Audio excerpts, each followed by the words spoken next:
The conference room on Concord Prime Station smelled of recycled air and alien perfumes. Ambassador Ji Woo-yoon sat quietly at the long table, her hands folded on the smooth surface. Across from her, War Chieftain Krevesh towered over his chair, his scaled body rippling with barely controlled aggression. The Vorath warrior stood 8 feet tall, his reptilian eyes fixed on the small human woman with obvious contempt. Ji Woo had spent 3 hours explaining Earth's trade proposal. The terms were fair, generous even. Humanity offered advanced agricultural technology in exchange for mineral rights on uninhabited asteroids in Vorath space. Both sides would profit. It was a simple deal. Krevesh's response was to slap the data tablet from her hands. It clattered across the floor, its screen cracking against the metal surface. Prey does not negotiate with predators. Krevesh growled. His voice rumbled like distant thunder. Your kind are weak, soft. You smile and talk while real warriors take what they need. The Vorath do not trade with creatures too cowardly to fight. The other delegates in the room shifted uncomfortably. A Tellarine observer made a soft clicking sound of disapproval, but no one spoke up. This was how things worked in the galaxy. The strong dominated. The weak submitted. Everyone knew their place. Ji Woo stood slowly. She walked across the room, picked up the damaged tablet, and examined the broken screen. Then she looked up at Krevesh. Her expression remained calm, almost pleasant. War Chieftain, she said quietly. We choose diplomacy because we prefer it. Please do not mistake preference for incapability. Krevesh laughed. The sound filled the room like breaking glass. His officers joined in, their voices mocking and cruel. The human delegation left the station an hour later. The meeting was over. 3 days passed. Then the attack came. The colony of New Sol sat on the planet Kepler 442b, a world of green forests and blue oceans. 50,000 humans called it home. They grew food, raised families, and built a peaceful life under alien stars. The colony had minimal defenses. Why would it need more? Humanity was part of the Galactic Council. They were protected by galactic law. 23 Vorath warships dropped out of hyperspace above the colony without warning. Their weapons lit up the morning sky. Plasma bolts struck the power station first, turning it into a crater of molten metal. The communications array went next. Then the agricultural processing centers. The Vorath broadcast their attack across every channel, making sure the galaxy could watch. On the Vorath flagship, Krevesh stood before the main view screen. He watched buildings burn below and felt satisfied. This was the natural order. The strong took what they wanted. The weak learned their place. Soon the humans would beg for mercy. They would surrender their colonies. They would bow before Vorath power. His communications officer interrupted his thoughts. War Chieftain, we detect incoming ships. 7 vessels. Human design. Krevesh snorted. 7 ships against 23? They come to surrender. Open a channel. The human ships arrived with impossible speed. They had crossed light years in hours, far faster than Vorath technology allowed. The lead vessel was called the Eunice Harmony. It was sleek and white, with smooth lines that suggested elegance rather than war. The other 6 ships looked similar. They appeared diplomatic, ceremonial even. The ships positioned themselves between the Vorath fleet and the colony. A transmission came through on all frequencies. A human male appeared on screen. He wore a dark blue uniform with gold insignia. His expression was calm, almost bored. This is Captain Doyen Park of the United Nations of Earth. You have attacked our colony. You will withdraw immediately. You have 10 minutes to comply. Krevesh's laughter echoed through his bridge. 10 minutes? We give you 10 seconds to surrender your ships, human. After that, we destroy you. He did not wait 10 seconds. He ordered his fleet to fire. 23 warships opened fire at once. Plasma cannons, railguns, and missile swarms converged on the 7 human vessels. The barrage was overwhelming. It could have destroyed a small moon. The weapons struck the human shields with enough force to vaporize metal. The human ships did not move. Their shields barely flickered. Not one ship showed damage. Krevesh stared at his tactical display. His weapons officer looked confused.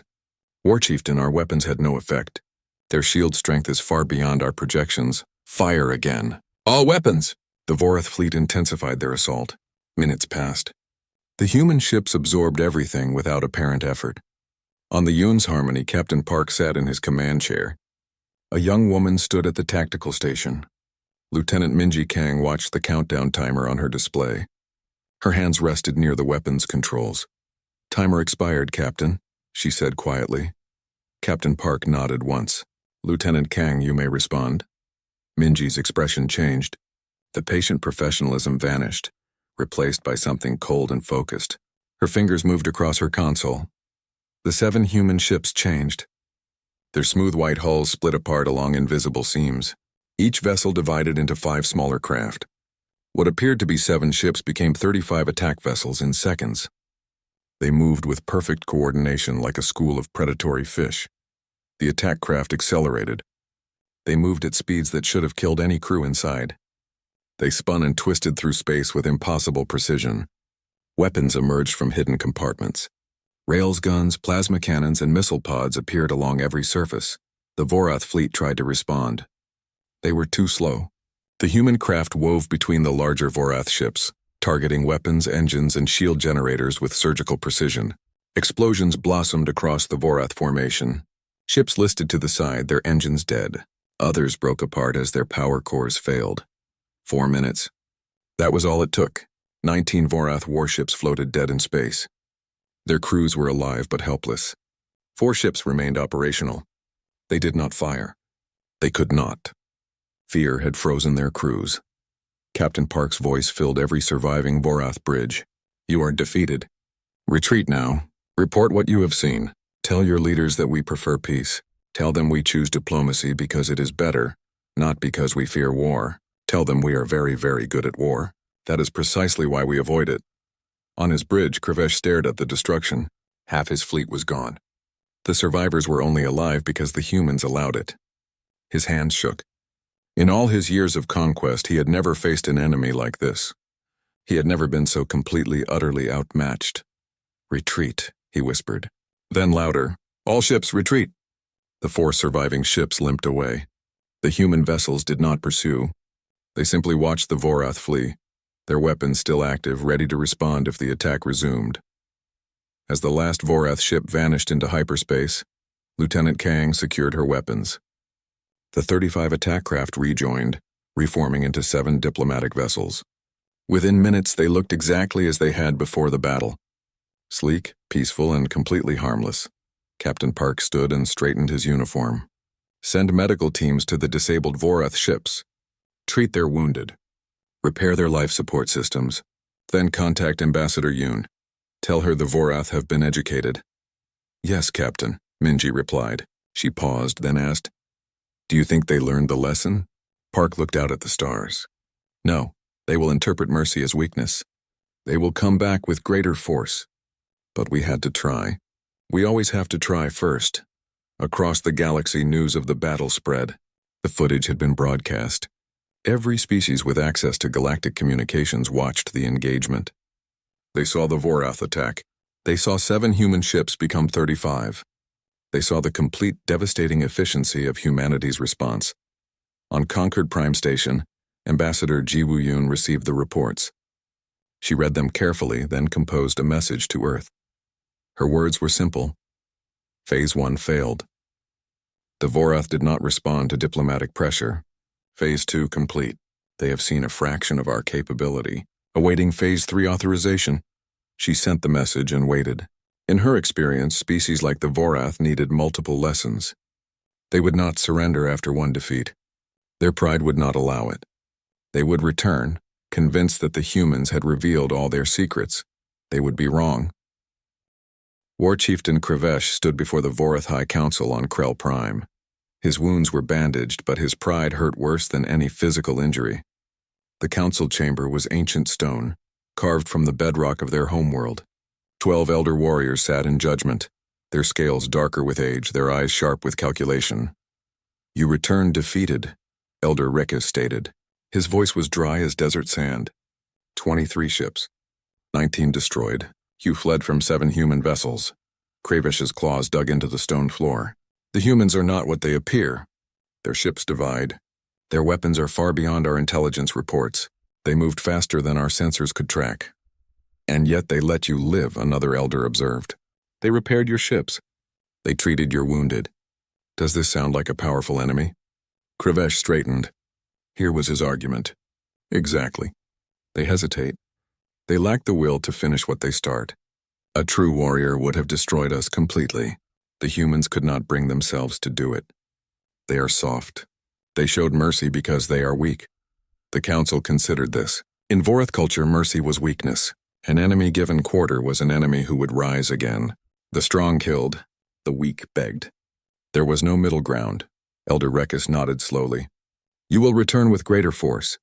200 ships, 3 dreadnoughts. Show these humans the price of humiliating the Vorath sovereignty.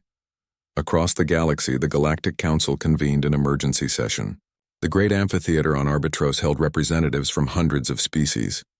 Ambassador Jiwoo Yoon stood at the central podium. Above her, holographic displays showed the battle at New Seoul from multiple angles. High Arbiter Velron presided from his elevated seat.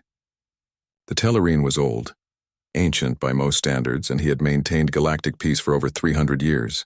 His crystalline skin refracted light in complex patterns, betraying his troubled thoughts. Ambassador Yoon, Velron began, the Council demands explanation. You presented your vessels as diplomatic ships. The recordings show military capabilities far exceeding your declarations. Jiwoo remained calm. She had expected this. High Arbiter, we described our ships accurately. They are diplomatic vessels. They negotiate, they transport ambassadors, they conduct peaceful business. That they are also capable of defense does not make them warships. It makes them prepared.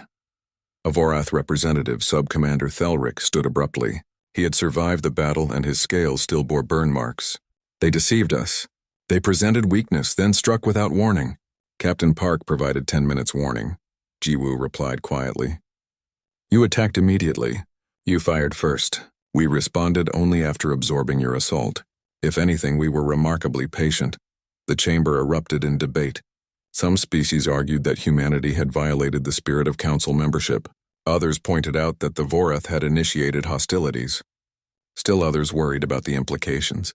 If humans could hide such military power, what else might they be concealing? High Arbiter Velron called for silence.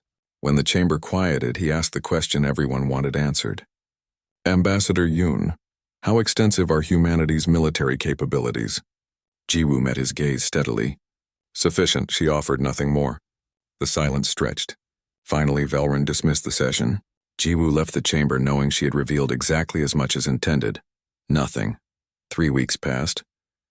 Human intelligence networks tracked the Vorath fleet buildup. 200 warships assembled at staging points along the border. The formation included 3 massive dreadnoughts, each 5 kilometers long and bristling with weapons. The Vorath War Council had committed nearly a third of their total military strength. In her office on Concord Prime, Jiwoo received the intelligence reports. She read them twice, then activated her quantum communicator. The message reached Earth instantaneously, transmitted through technology the Galactic Council did not possess. Admiral Sunmi Bay appeared on the holographic display. Despite being 5 feet tall, the defense coordinator commanded absolute respect. Her silver hair was pulled back severely and her eyes missed nothing. They are coming, Jiwoo said simply. We know. Our deep space sensors detected their movements days ago. Admiral Bay leaned forward. Ambassador, the Council needs to understand what we are. They need to see the truth before someone else makes the Vorath's mistake. I am authorizing Phase 3. The warning protocol? Yes, Captain Park will deliver it. Make it public. Make it clear. Let every species in the galaxy hear what happens when courtesy is rejected. 2 days later, the Vorath Armada departed for New Seoul. They traveled openly, broadcasting their intentions. This was not a secret raid. This was a demonstration. The galaxy would watch the Vorath crush humanity, and every species would remember what happened to those who showed weakness. Captain Doyun Park stood on the bridge of the UNES Harmony. Around his ship, 50 vessels had decloaked. They were not the diplomatic ships the galaxy had seen. These were warships, angular and efficient, built for a single purpose. Their hulls were dark gray, absorbing light rather than reflecting it. Weapons ports lined every surface. Communications open all channels. Galactic broadcast, Park ordered. His voice was calm, but his crew moved with practiced urgency. Every major news network in known space would receive this transmission. Every government, every military command, every civilian with access to galactic communications. Channels open, Captain. Park faced the camera. Behind him, through the viewport, the 50 warships were clearly visible. Their formation was perfect, their weapons armed. This is Captain Doyen Park of the United Nations of Earth. I speak to the Vorath sovereignty and to all members of the Galactic Council. The Vorath fleet is approaching our colony with hostile intent. This is our final warning. He paused, letting the words settle. Across the galaxy, billions of beings stopped to listen. Humanity has existed for 200,000 years. For most of that time, we fought each other. We perfected war. We refined killing into an art form. We built weapons that could crack planets. We created diseases that could erase species. We nearly destroyed ourselves 3 separate times. We learned eventually that war is not glorious. It is not honorable. It is suffering and death and waste. We learned to choose peace. We learned to negotiate, to compromise, to find solutions that benefit everyone. But we did not forget how to fight. We simply choose not to. There is a difference. Park's expression hardened. The Vorath mistake our courtesy for weakness. They mistake our preference for peace as inability to wage war. They are wrong. What you witnessed at New Sol was a measured response. A demonstration using 7 ships. We have thousands. We showed mercy because we believe in second chances. We spare our enemies because we remember being enemies with ourselves. But mercy has limits. He leaned toward the camera. This is your final warning, War Chieftain Krivesh. This is your final warning, Galactic Council. This is your final warning to any species watching who thinks humanity is weak. Stop attacking or we stop pretending to be courteous. The transmission ended. The silence that followed stretched across the galaxy. On Krell Prime, the Vorath High Council watched the broadcast in their war room. The elders looked at each other, uncertainty flickering in their eyes for the first time in generations. On Arbitros, High Arbiter Velron replayed the message 3 times. He studied the human ships visible behind Captain Park. Their design was efficient, brutal even. These were not ships built to explore or trade. These were weapons. In the Vorath flagship Crimson Talon, War Chieftain Krivesh dismissed the broadcast with a wave of his clawed hand. Propaganda. They try to frighten us with words because they cannot defeat us with weapons. All ships maintain course. We attack in 30 hours. His second-in-command hesitated. War Chieftain, perhaps we should reconsider. The humans have never made empty threats. Their warning might be genuine. They are bluffing, Krivesh snarled. 50 ships cannot defeat 200. Their technology may be advanced, but numbers always triumph. We will crush them, and the galaxy will learn to respect Vorath power. On the Yunez Harmony, Lieutenant Minji Kang ran final checks on the weapons systems. Everything showed green. Ready. She had hoped the warning would work. She had hoped the Vorath would choose wisdom over pride, but she had not expected them to. Humanity had studied hundreds of warrior cultures across its history. The pattern was always the same. Warriors valued honor over survival. They would rather die than appear weak. Captain, she said quietly, Vorath fleet is maintaining attack course. They will arrive at New Sol in 29 hours and 14 minutes. Captain Park nodded. He had expected this too. Very well. Alert Admiral Bay. Bring the fleet to full readiness. If the Vorath want war, we will give them war, but we will end it quickly. Yes, sir. The countdown began. 29 hours until the Vorath Armada arrived. 29 hours until the galaxy learned what humanity truly was. 29 hours until courtesy ended and something far more terrible began. The Vorath Armada emerged from hyperspace like a storm breaking over New Sol. 200 warships materialized in perfect formation. At the center, the 3 dreadnoughts dominated the view. Each massive vessel carried enough firepower to sterilize a planet. Their hulls were scarred from countless battles, decorated with the markings of conquered worlds. War Chieftain Krivesh stood at the command throne of the Crimson Talon. His claws gripped the armrests as he surveyed the tactical display. The human fleet was waiting, but not 50 ships, 300. His weapons officer reported with barely concealed alarm. War Chieftain, the human fleet is significantly larger than intelligence predicted. 300 vessels, all showing combat configuration. Krivesh studied the display. The human ships were different from before. These vessels were angular, dark, and covered in weapons. They looked nothing like the diplomatic ships that had visited Concord Prime. Each one radiated menace. We still outnumber them.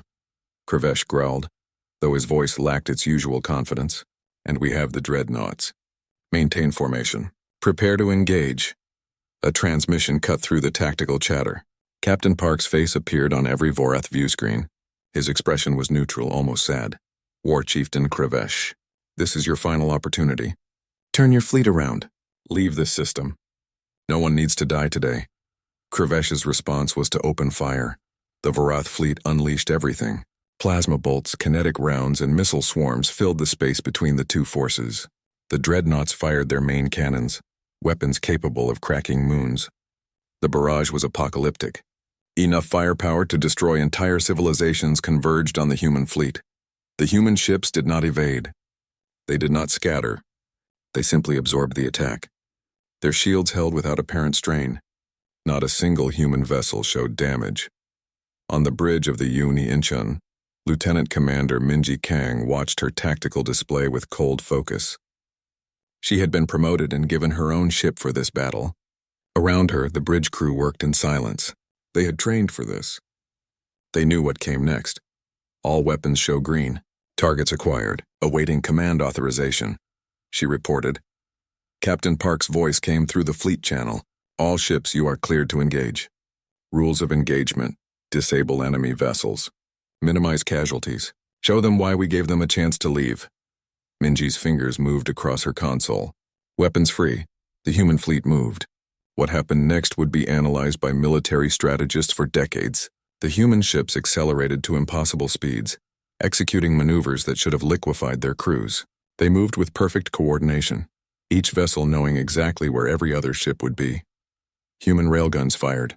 Projectiles moving at 15% light speed struck Vorath ships.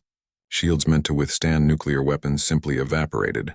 Armor plates designed to resist plasma melted like ice under a blowtorch. Directed energy weapons followed. Plasma beams and focused lasers cut through the Vorath formation with surgical precision. They did not aim to destroy. They targeted engines, weapons, shield generators. Each shot was calculated to disable, not kill. Then came the missiles. Thousands of them. They moved with artificial intelligence, coordinating their attacks in real time. They avoided defensive fire with movements no pilot could match. They struck weak points identified by the ship's combat computers. Vorath point defense systems were overwhelmed within seconds, but the most terrifying weapons were the kinetic drones. Small craft, barely larger than fighters, accelerated to relativistic speeds. They did not need explosives. At the speeds they traveled, their mass alone was enough. When they struck, they released energy equivalent to nuclear weapons. Several Vorath cruisers simply ceased to exist, torn apart by impacts they never saw coming. On the Crimson Talon, alarms screamed. Damage reports flooded in faster than anyone could process. Half the fleet was disabled in the first 3 minutes. Ships listed helplessly, their engines dead, their weapons offline. Others broke apart as critical systems failed. "Return fire," Krivesh roared. "All ships, attack pattern Delta. Focus on their flagship." The surviving Vorath ships tried to coordinate a response. It was useless. The human vessels moved too fast, anticipated every maneuver, exploited every weakness. They fought with a precision that seemed impossible. Every shot hit. Every movement had purpose. There was no wasted effort, no hesitation, no mercy for ships that continued to fight. 5 minutes into the battle, 100 Vorath ships were disabled. 6 minutes, 150. At 7 minutes, only the 3 dreadnoughts and a handful of escorts remained operational. The Crimson Talon shuddered as multiple impacts struck its shields. The barriers held but barely. Krivesh watched in horror as the human fleet surrounded his flagship. 6 destroyers positioned themselves around the massive dreadnought. They were tiny compared to the Crimson Talon, but their weapons were aimed with deadly intent. Captain Park's voice cut through the chaos. "War Chieftain Krivesh, order your ships to power down weapons and surrender. You have 10 seconds. After that, we will disable your vessels permanently. Your crews will suffocate when life support fails." Krivesh's hands shook. Around him, his bridge crew looked at him with expressions he had never seen before. Fear. They were afraid. The Vorath, warriors born and bred, were terrified. He looked at his tactical display. 192 ships disabled or destroyed. 8 ships still fighting, against 300 human vessels that had not lost a single ship. The humans had not even taken damage. This was not a battle. This was extermination, and the humans were holding back. They could have destroyed every ship in seconds. Instead, they disabled them. They spared the crews. Even now, in the middle of combat, they showed restraint. Krivesh understood then. The humans had been merciful before. At the first battle, they could have killed everyone. They chose not to. Even now, facing an armada sent to destroy their colony, they were trying to minimize deaths. They were not weak. They were terrifyingly strong and chose to be kind anyway. All ships, Krivesh said, his voice heavy with defeat. Cease fire. Power down weapons. We surrender. The firing stopped. The human fleet immediately halted their attack. Medical ships emerged from behind the battle line, moving toward disabled Vorath vessels. Engineer teams prepared to provide emergency repairs. One of those medical teams was led by Commander Hyunwoo Choi. He boarded the Crimson Talon with medics and repair equipment. They found Vorath wounded throughout the ship. The human team moved quickly, treating injuries without judgment or hesitation. Hyunwoo found Krivesh on the bridge, bleeding from a head wound. The war chieftain watched silently as the human medic cleaned and sealed the injury. When Hyunwoo finished, Krivesh spoke. Why? The question came out hoarse. We attacked you. We came to destroy your colony. Why do you help us? Hyunwoo packed away his medical supplies.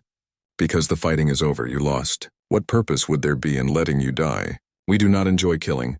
We do it only when we must. You surrendered, so now you live. It is that simple. We would not have shown you such mercy, Krivesh admitted. We know, Hyunwoo said quietly. That is the difference between us. You fight for honor. You fight to prove strength. We fight to end fighting.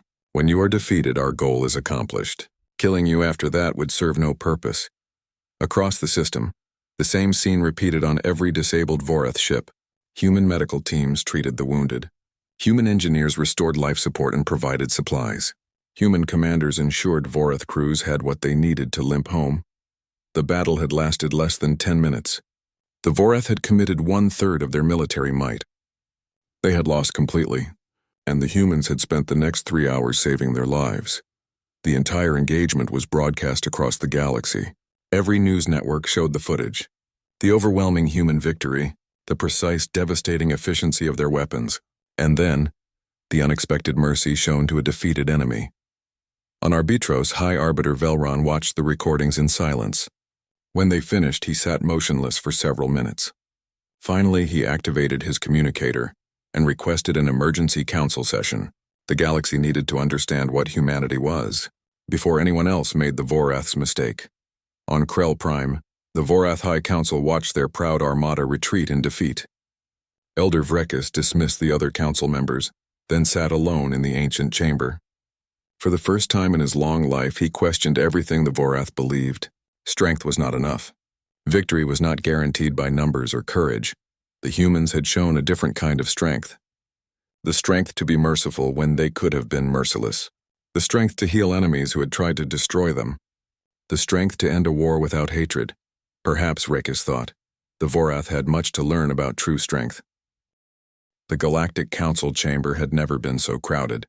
Every species sent their highest representatives. The usual formalities were abandoned. Everyone wanted answers, and they wanted them now. Ambassador Ji-Woo Yoon stood at the central podium.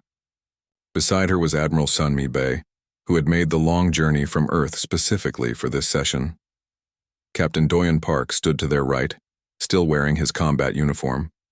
The message was clear. Humanity was done hiding. High Arbiter Velron called the session to order. His crystalline form refracted light in sharp, agitated patterns. Ambassador Yoon, Admiral Bae, the Council demands full disclosure. We have watched your species defeat the Vorath with minimal effort. We witnessed technology far beyond anything you disclosed during your membership application. Explain. Admiral Bae stepped forward. Despite her small stature, her presence filled the chamber. High Arbiter, we disclosed everything required by Council law. We provided technological specifications, population data, and territorial claims. At no point did the membership application require us to reveal our complete military capabilities. No species has ever been required to do so. You deliberately concealed your strength. The objection came from Counselor Marin of the Helion Collective. The Helians were an alliance of 6 species who had dominated council politics for thousands of years. They maintained power through economic influence and careful manipulation. Humanity's rise threatened their position. "We concealed nothing," Jiwoo replied calmly. "We simply did not advertise. There is a difference. Our ships were always capable of defense. That you assumed they were weak says more about your perceptions than our honesty." Admiral Bay activated a holographic display. It showed Earth's history in brutal detail. Wars, genocides, nuclear exchanges, orbital bombardments. The images were graphic, disturbing. Many council members looked away. "This is humanity," Admiral Bay said quietly. "We spent 10,000 years perfecting the art of killing each other. We built weapons that could crack continents. We created diseases designed to exterminate populations. Between 1914 and 1945, we killed over 100 million of our own people in 2 wars. In 2087, we nearly destroyed our entire species, 3 billion dead in 5 years. The chamber was silent. Those numbers were incomprehensible to most species. Many civilizations had never experienced wars with casualties above a few thousand. "We learned from our mistakes," Admiral Bay continued. "We learned that war is waste, that violence only creates more violence. We unified. We established strict laws against aggression. We chose peace. But we also learned another lesson. Peace only works when you can defend it. Courtesy only matters when you have the strength to be otherwise. We built our military not to conquer, but to ensure no one could force us into war again." She displayed humanity's military structure. The numbers shocked the council. Thousands of warships, orbital defense platforms around every colony, weapons that made the Vorath arsenal look primitive, and all of it hidden behind diplomatic vessels and peaceful trade missions. "What the Vorath faced was 8% of our expeditionary forces," Admiral Bay said. "Earth itself is protected by systems that could repel any fleet in the known galaxy. We did not build this military to threaten anyone. We built it so that no one could threaten us." A new voice interrupted. Former war chieftain Krevesh, now serving as a simple representative for the Vorath, stood. His scales bore scars from the recent battle. His voice was different now. Humbler. "The humans speak truth," Krevesh said. "My people attacked them because we saw them as weak. We believed their courtesy was cowardice. We were wrong. They defeated us completely, and then they saved our lives. Their medics treated our wounded. Their engineers repaired our ships. They gave us supplies to return home." He turned to face Jiwoo directly. "The Vorath sovereignty formally requests peace negotiations with the United Nations of Earth. We acknowledge our defeat. We acknowledge your mercy. We wish to learn from you."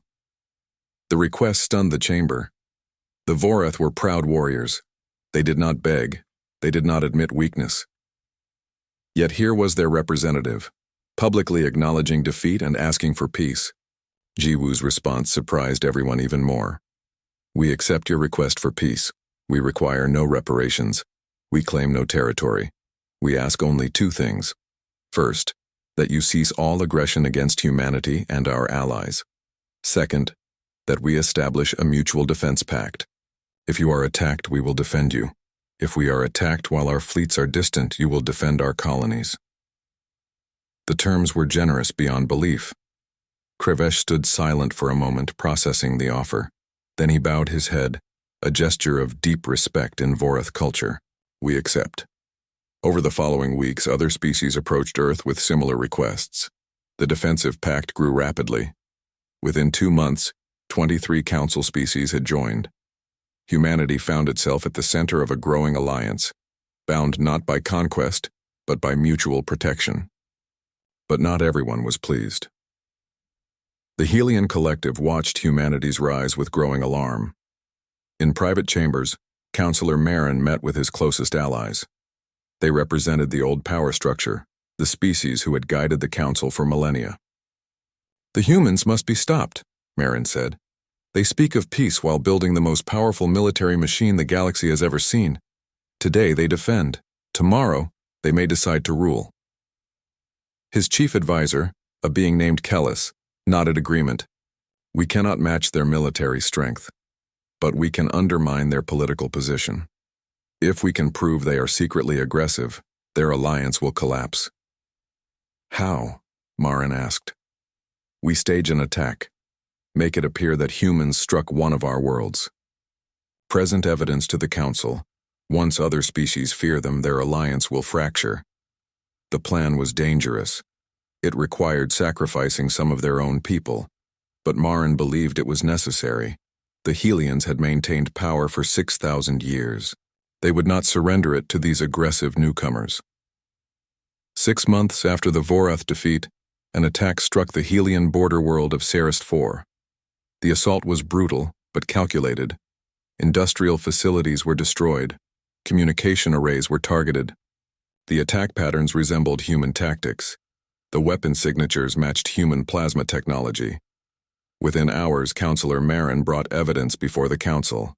Trajectory analysis, energy signatures, intercepted communications, all pointing to a human strike force. "The humans attacked us." Marin's voice rang through the chamber. "They speak of peace while striking at those who question their power. This is the true nature of humanity. Aggressive, expansionist, dangerous." The evidence appeared convincing. Several species who had been considering joining the human alliance hesitated. Fear replaced trust. Ambassador Jiwoo stood before the Council, facing accusations from dozens of representatives. Captain Park stood beside her. Next to him was a new figure. Intelligence Director Taehyung Shin was a thin, unremarkable man who looked more like a clerk than a spy master. But his eyes were sharp, missing nothing. Director Shin stepped forward. He activated his own holographic display. His voice was calm, almost bored. "Councillor Marin presents impressive evidence. Unfortunately for him, we know exactly where every human military vessel was during the attack on Serist IV. The display showed real-time tracking data from the entire human fleet. Every ship was accounted for. Every vessel had verifiable positions light-years away from Helian space. This could be falsified," Marin objected. "It could be," Director Shin agreed pleasantly. "So let us examine your evidence. The weapon signatures you provided match human plasma cannons, but they are off by 0.3%. That is because they were fired by modified Vorath weapons purchased by Helion Intelligence 3 weeks ago. He displayed transaction records, financial transfers, surveillance footage of Helion agents meeting with weapons dealers. The evidence was damning. Your trajectory analysis shows ships arriving via hyperspace jump, but human vessels leave distinct gravitational signatures when entering hyperspace. Your data shows no such signatures, because the attacking ships were not human." More evidence appeared. Communication intercepts, encrypted messages between Marin and the mercenaries who actually conducted the attack, records of payments, plans for the false flag operation. Director Shin's voice remained calm. "You attacked your own people, Counselor. 127 of your own citizens died. You murdered them to frame humanity. That is not political maneuvering. That is genocide." The chamber erupted. Species who had trusted the Helians for generations were horrified. High Arbiter. Velron looked older than his 340 years. His voice was heavy with disappointment. "Councillor Marin, you are removed from the Council pending investigation. The Helian Collective's voting privileges are suspended. This session is adjourned." After the chamber cleared, Velron requested a private meeting with the human delegation. They met in his personal quarters, overlooking the crystal oceans of Arbitros. "Your intelligence network is remarkable," Velron said quietly. "You knew about the plot before the attack occurred." Director Shin nodded. "We detected unusual communications 3 weeks ago. We did not understand the purpose initially. Once the attack occurred, the pattern became clear." "Why did you not prevent it?"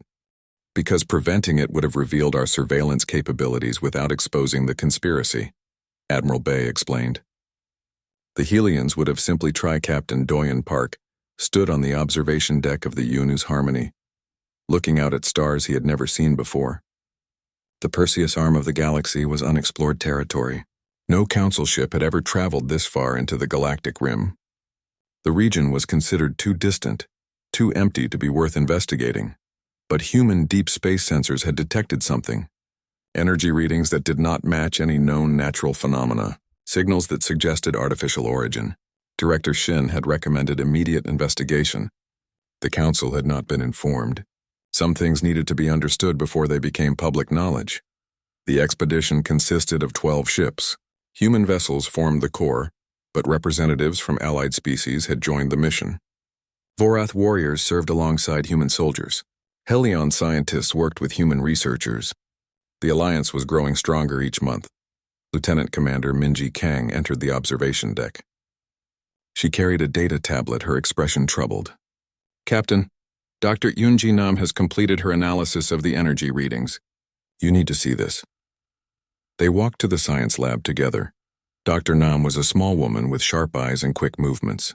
She worked with engineer Jaewon Kim, a young man barely out of university who had designed several breakthrough sensor systems. Together they had made a discovery that changed everything. "We found it," Dr. Nam said simply. She activated a holographic display showing a massive structure orbiting a dead star.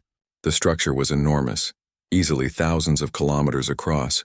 Its surface was covered in geometric patterns that hurt to look at directly. The design was clearly artificial, but unlike anything in council records. "What is it?" Park asked.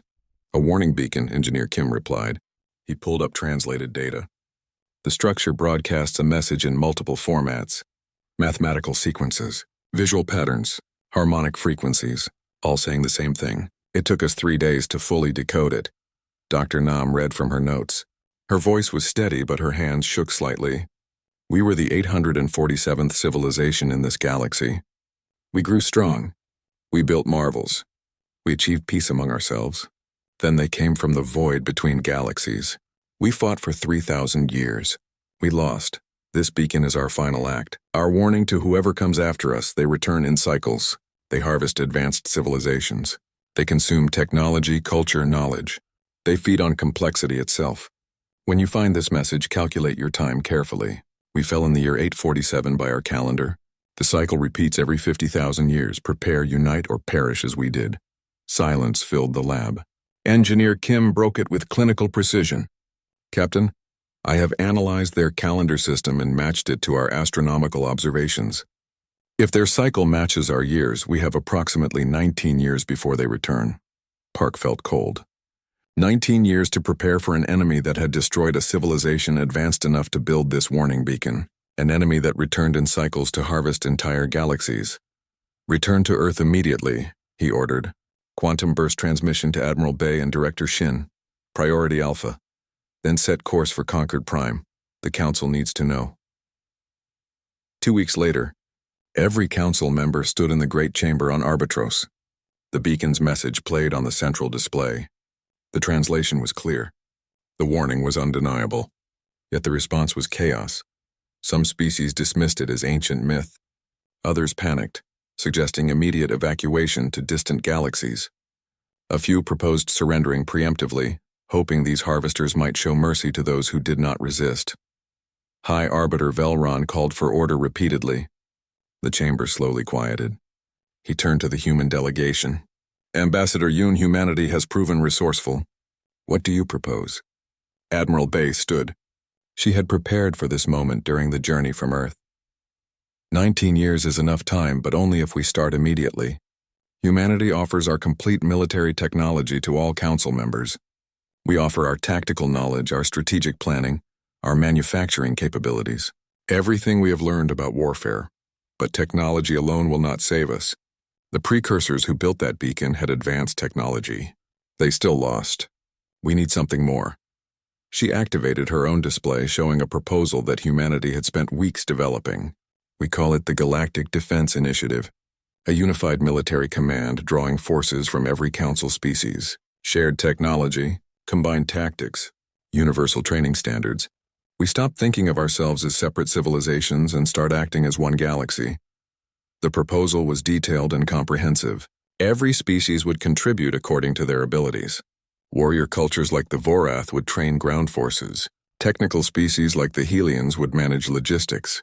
Humanity would provide the military framework and initial technology, but not everyone agreed. A Tellarine representative objected. You ask us to surrender our military independence to human command. How do we know this is not another form of conquest? Command will not be exclusively human, Admiral Bay replied. We propose a joint command structure. Officers from all member species in leadership positions. Humans will contribute our expertise, but every species will have representation and authority. The cost will be enormous, another representative argued. Building such a force will strain every economy in the galaxy. The cost of not building it will be extinction, Captain Park said quietly. The precursors fought for 3,000 years and lost. We have 19. We cannot afford hesitation. The debate continued for hours. Then a surprising voice spoke up. Krevesh, the former Vorath war chieftain, stood before the assembly. His scales still bore scars from his defeat against humanity. My people attacked humanity because we saw them as weak, Krevesh said. His voice carried through the silent chamber. We were wrong. They defeated us completely, but they did not destroy us. They helped us. They treated our wounded and sent us home. I have spent months working with human officers. I have learned their tactics. I have studied their history. They do not fight for glory or conquest. They fight to protect, and they are very, very good at it. He turned to face the assembly directly. The Vorath know war. We respect strength. Humanity has both strength and wisdom. They know when to fight and when to show mercy. If we must prepare for war against these harvesters, I can think of no better teachers than the species who learned to stop warring among themselves. The Vorath sovereignty votes yes. We will contribute our warriors to this defense initiative. We will learn from humanity, and we will fight beside you when these harvesters arrive. His endorsement changed the mood in the chamber. If the proud Vorath were willing to accept human leadership, others could follow. One by one, species voted to join the initiative. By the end of the session, the proposal had overwhelming support. The transformation began immediately. Human military advisors spread throughout the galaxy, teaching tactics and strategy. Vorath warriors trained alongside species who had been their enemies months before. Helion economists coordinated resource allocation on a galactic scale. Engineer Jaewon Kim led teams integrating different technologies. The Lumerians contributed energy shielding far more efficient than human designs. The Ethereals developed predictive algorithms that anticipated enemy movements with remarkable accuracy. Each species brought unique strengths that combined created something greater than any single civilization could achieve. Years passed. The galaxy transformed from hundreds of separate civilizations into a unified defense network. Training exercises involved ships from dozens of species working in perfect coordination. Manufacturing facilities on 1,000 worlds produced weapons, ships, and defensive platforms. Captain Park was promoted to Fleet Admiral, given command of the combined forces. Commander Kang became his chief of staff. Admiral Bay served as his second, coordinating the massive logistical effort. 19 years after discovering the beacon, the early warning system detected anomalies at the galactic rim. The energy signatures matched the precursor descriptions exactly. The harvesters were arriving. Admiral Park stood on the bridge of the GDF Unity, the flagship of the Galactic Defense Force. Around him were officers from dozens of species. Through the viewports, 50,000 ships were visible, the largest military force ever assembled in galactic history. Ambassador Jiwoo Yoon, now chair of the Galactic Council, sent a final message from Arbitros. 19 years ago, humanity joined this council as member 847. We were unknown and underestimated. Today we stand together, not as separate species but as one civilization. The precursors failed because they fought alone. We will not make that mistake. Admiral Park opened the fleet channel. His voice was calm, steady, and absolutely certain. All ships, this is Admiral Park. The harvesters have arrived. They expect to find civilizations like those they destroyed before. Divided, unprepared, weak. They are going to be disappointed. Humanity spent 10,000 years learning how to wage war. We spent another 200 years teaching that knowledge to the galaxy. We have prepared. We have unified. We are ready. He paused, letting his words reach every ship, every crew member, Eva.